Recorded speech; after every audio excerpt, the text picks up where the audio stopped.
Hello and welcome to Literary Lark, Episode 9, Book Blurbs, Formatting Templates, and Stock Images for Book Covers. So we're back to the video podcast format. I got a really brand new HD webcam, which it's really nice. Hopefully you guys can see me in there clearly. For those of you that are just listening to the podcast on iTunes, then I'm sorry, you don't have a nice clear picture of my mug to look at, but maybe that's a good thing. But for those of you that are enjoying the video part, let me know, give me feedback if you like this. I'm kind of liking it myself. I have been in a few small-time productions on video, so I'm pretty comfortable in front of the camera. But anyway, getting into what we're going to talk about today, or before we get into what the three topics I want to get into today, I wanted to just share some upcoming projects and some events that are coming up here for me. So right now, currently, I'm working on the Blade Air sequel, the second book in the series, and also a character guide, which will be a PDF guide that will have some of my digital art on it, and just kind of lay out the different backstories from the characters and some of the lore in the world of Azulia that is depicted in the Blade Air and in the series. Besides the fiction side, on the nonfiction side, I've got the book design course, which I told you guys a little bit about last week. If you are interested in that as an author, you want to learn more about how to create your own book cover and a book cover that sells and takes advantage of just all the key elements of good design, quality cover, then please sign up.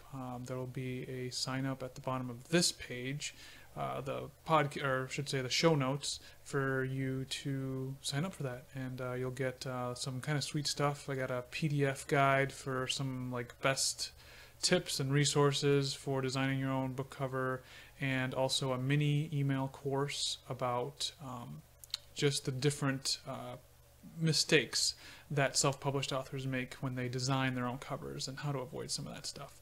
So that's some of my upcoming projects, upcoming events.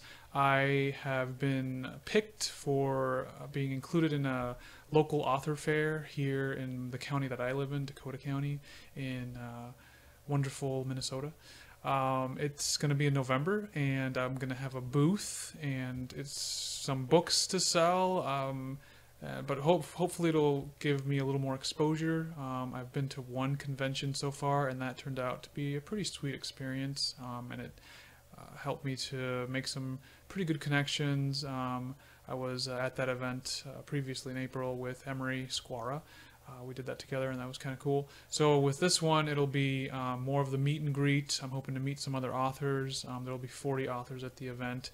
If you live or reside anywhere nearby in Dakota County, then please check it out. I'll have a link to just some details about that event, and hopefully it'll be just a wonderful place to create some lasting professional relationships, because that's really what it's all about. These events typically aren't like big money makers. They can be lead generators, but for the most part, it's about making those relationships. So so now that we've got all of that housekeeping stuff out of the way, let's get right into the three topics I'm covering. So this is kind of a little bit of a scatterbrained podcast, so I apologize for that. I try to make things a little more concise and have one specific topic that I'm kind of nailing down. But with this one, there was just these three topics that have been circulating amongst influencers on my Twitter feed, and I'm part of in some different email lists that just give some really great tips for indie publishers and indie authors. So the first thing I want to cover here is book blurbs. So if you are self-published author, if you're looking to self-publish, one of the things that you're going to learn to hate, yes, hate, is writing book blurbs. I hate writing book blurbs, and I think most authors loathe it. It's basically your pitch to a potential reader. You're kind of putting yourself out there. You're explaining, what your book's about, why they should buy it, and it's tough. I mean, before I became an indie published or independent author, I was querying for a little bit and sending out query letters to agents, which I hated writing. It's tough to write those. You're essentially pitching your work and you're trying to be a salesman of sorts, and most authors just don't really have that skill. It's tough to do that, and especially if you're introverted like me and selling yourself and all that, it's just not something that authors like to do from what I've seen. Maybe for some listeners out there that's different. Maybe they love it and they love writing book blurbs. More power to you. But I think for the majority of authors, it's not a fun thing. So blurbs are, again, your pitch to a reader, and some of the key things that you need to do when you write a book blurb is don't just stick to a boring synopsis of your book. That's kind of what I think most authors do, is they just find a quick way to make a summary of their book on that on an Amazon description page, and then that's it. They put it on Amazon or on Kobo, Barnes and Noble, wherever their books are, and it's the same book blurb everywhere, and and they just want to set it and forget it, which I did the same thing. But just having that kind of boring synopsis is not going to really entice anyone to buy your book. So you want to really hit the high notes of your story, not just go through all of the details of the story or how awesome your main character is or the setting or whatever, and not get into too much flowery language. You want to be brief and succinct. I think that's how you say that word. Just hit the high notes, be brief, and make kind of an emotional impact. That's the next thing I want to say. You want to really make an emotional impact on the reader. You want to kind of sell the story to them in a way that just kind of gets them motivated, and it really just kind of, it's kind of like a movie trailer.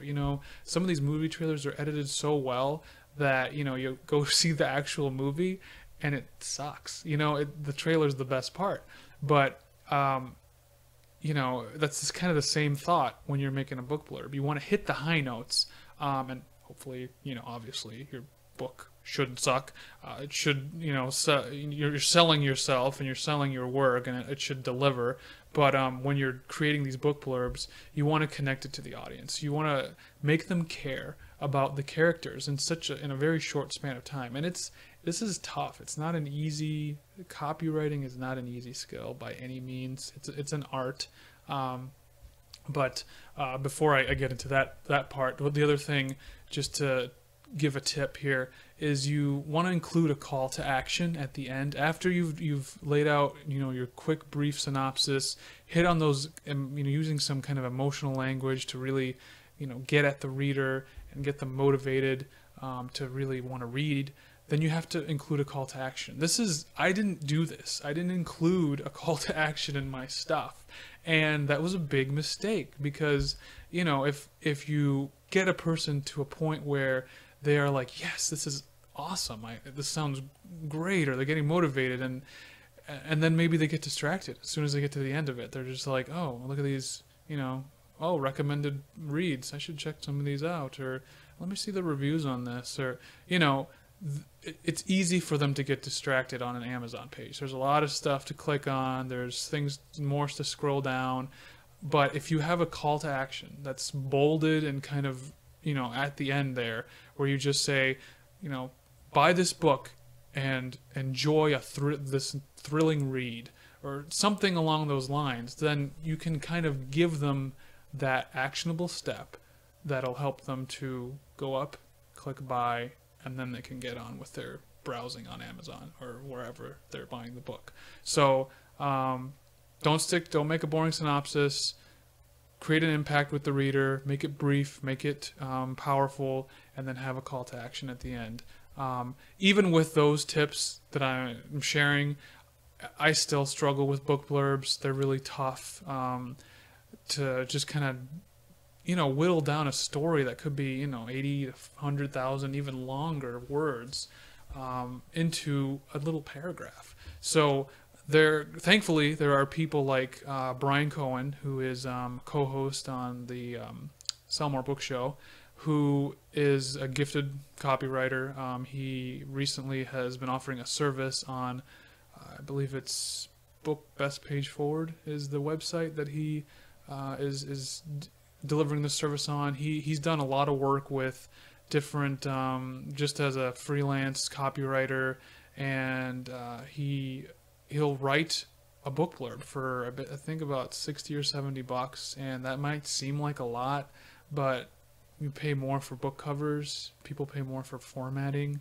and for marketing, and this is kind of one of those things where it's a marketing aspect that I think if you have the budget for it, you should definitely look into it. If you're not interested in trying to optimize your book descriptions or your blurbs, then that might be a great option, is to have Brian Cohen be the guy that writes your book description. Most of why I'm even thinking and mentioning book blurbs is because of him. I mean, I subscribed to his email list, and he had just some great stuff to say about some of these tips that I just shared with you. And I don't know if he was sending out this really handy PDF guide about some of the best practices with writing book blurbs. So on his website, briancohen.com, he might still have, just sign up for his email list. He might still be sharing that information, and I'll have a link for that for his site in the show notes. So that's book blurbs. Moving on, the next subject is formatting templates. So when authors create their books, their ebooks and such, we're mostly concerned about the writing piece. We're not really thinking about, at least for me, when I first published or was about to publish The Blade Heir, I was more concerned about editing. I was more concerned about the book cover, marketing. I didn't really think about formatting until I came time to. And the formatting piece, I think, can definitely be a stumbling block for a lot of first-time self-published authors. And it's something that really you don't want to get wrong, because you will kick yourself so much if you get it wrong. There's two different types of formatting. There's ebook formatting, and then there's print formatting if you're planning on having a paperback copy of your book available through something like CreateSpace or Ingram Spark. So ebook formatting is pretty simple. Paperback formatting sucks. It's the worst. It's torture. I'm not even joking. I think there are quite a few self-published authors who really, that's one thing they probably just want to push off to somebody else. And if it wasn't for me just kind of being a penny pincher and wanting to save some money, I probably should have pushed it to somebody else. But I've spent hours upon hours getting things to look good for print in both Scribner and Word. And I can say this, that the nice thing about ebooks is that they're relatively easy to format in Scribner. Scribner, with Scribner you don't need to worry too much about indentations or font. Some of those things with ebooks, it's a matter of how simple you can make it, so that it will look good on a variety of devices. Because ebooks are, people are reading them on their phones, they're reading them on their tablets, on their iPads, on their e-readers. So you really want kind of a simple formatting to be done with ebooks. It's not, you don't want to try to create something that is overly designed, because it will not translate well. It might look great on, a Nook, and look horrible on Kindle, or it might break somebody's iPad because it just doesn't load right. And so with ebooks, you want to keep formatting pretty simple. You don't want to try to get like 10 different fonts for your quotes and your regular paragraph text and your headings. And no, you want to keep it simple, trust me. So Scrivener, I would recommend Scrivener as a way to do that, to keep it simple. It has a compile feature that takes most of the guesswork out of creating an ebook, and Joseph Michael, who is the Scribner coach, his course, and I'll provide a link, the show notes for his course, has helped me a ton. He's got some really great tips, and it's definitely worth the investment based on what he provides just in tutorials with compiling ebooks. There's also a lot of alternatives. There's free YouTube videos. Different authors have put stuff up that kind of guides you through the process. It's not terribly hard to do the ebook formatting in Scribner. Alternatively, you can do, if you don't have Scribner and you have Word, you can do ebook formatting in Word. Mark Coker on Smashwords has a PDF guide for compiling, or rather formatting your ebook for Smashwords, and I found that it can translate even to other bookstores online. So it's kind of a handy way. It's one of the better guides out there for setting up a format for your book in Word for e-readers and such. So Smashwords, Mark Coker's blog, I believe he has it still on there, maybe, but I'll provide a link so you can look that up. But if you don't, even if you don't use his guide and you have the formatting done in Word, then you can use a free software called Calibre or Calibre. I don't know how to say it.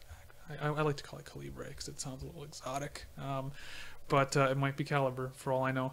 And that software converts Word files into different types of ebooks. So it'll convert it into an EPUB, a MOBI file, PDF, and there's a few different ones, a text file or whatever you need. The only thing is that you have to do your homework and set up your Word doc correctly, so that when Calibre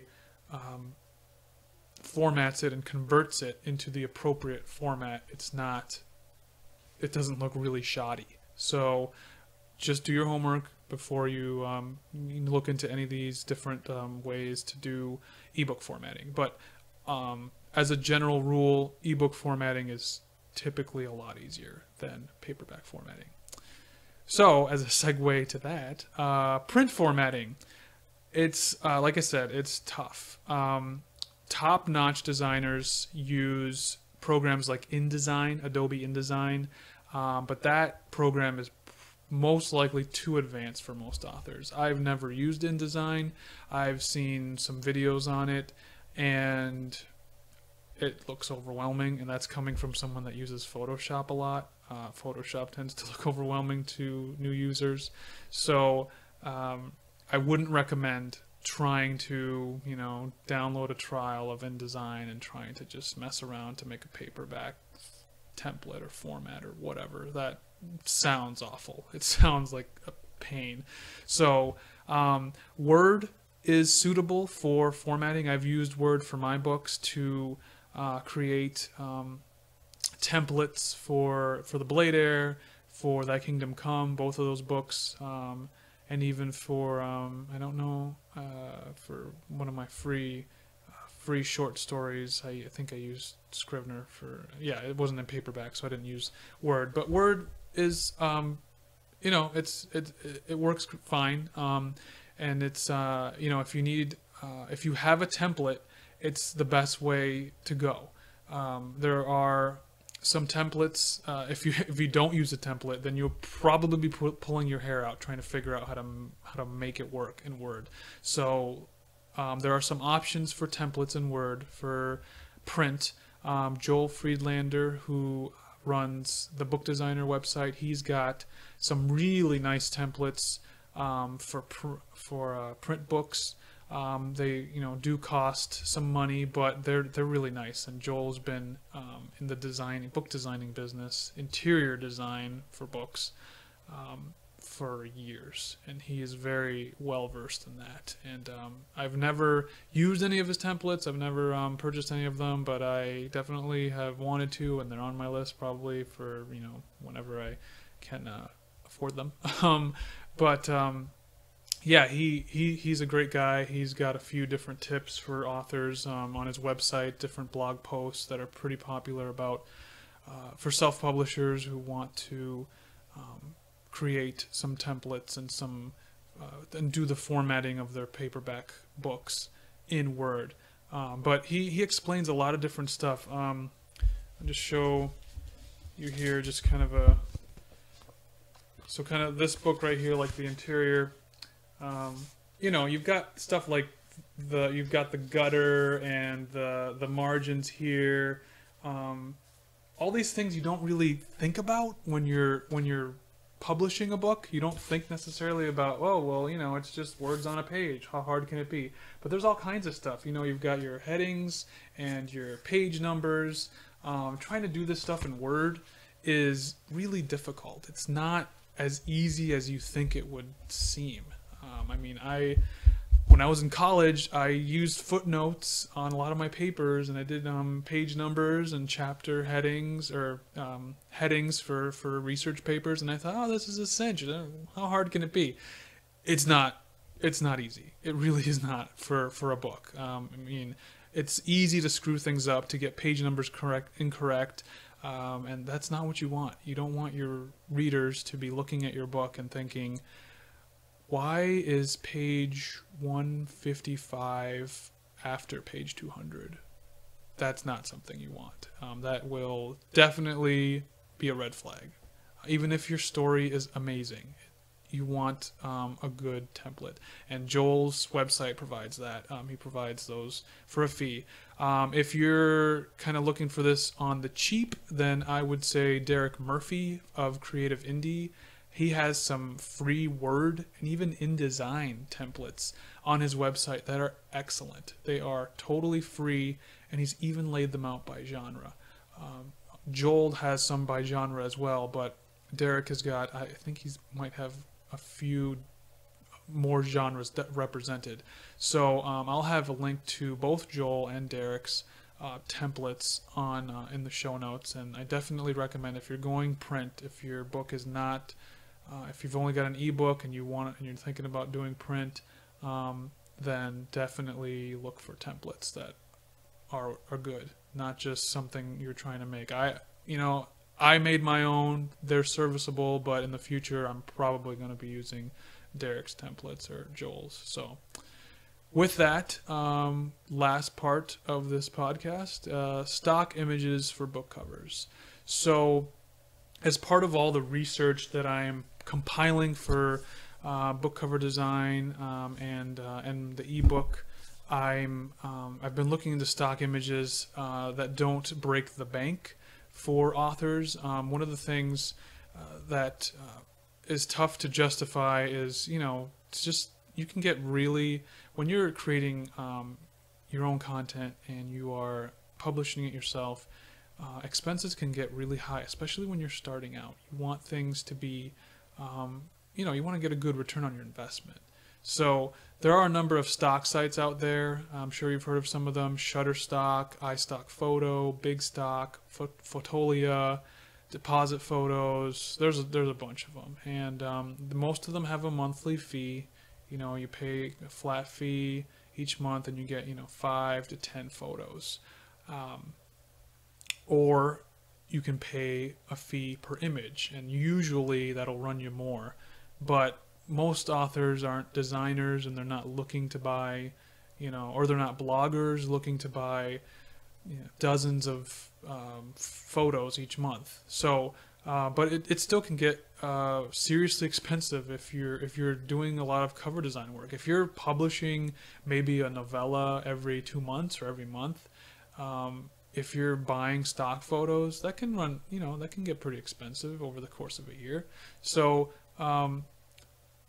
yeah, most stock images are used for photo manipulation in Photoshop by cover designers to create a unique image. So something I will advise against to all authors who are looking to do it themselves is, do not settle for just one stock photo as your book cover. that's a bad move. And I'll tell you why. One is that typically, I've seen this before, where someone will publish a thriller and it's a stock photo of the woods and mist, and they'll just have a title and the author's name. Not only is that really boring, but there's probably 10 other people who have done the same thing, and 10 of those people that have used the same stock photo. That's why you don't just want to use one stock photo. You want to have different photos that are compiled together in Photoshop, manipulated to be one cohesive stock image that is just really engaging, really dramatic, and really sells the book. So yeah, that's my advice to you. Don't just buy one stock photo and say that, oh, this is my cover, this looks awesome, it's, you know, a mountain and a tree. And no, you need more than that. You need a background, you need a foreground, you need maybe some characters in there, models that are used. It's not just one photo. So I want to pretty much advise against that. With that being said, there are plenty of free alternatives out there, so you don't have to, you know, run these high costs of buying multiple photos for maybe one cover or several covers.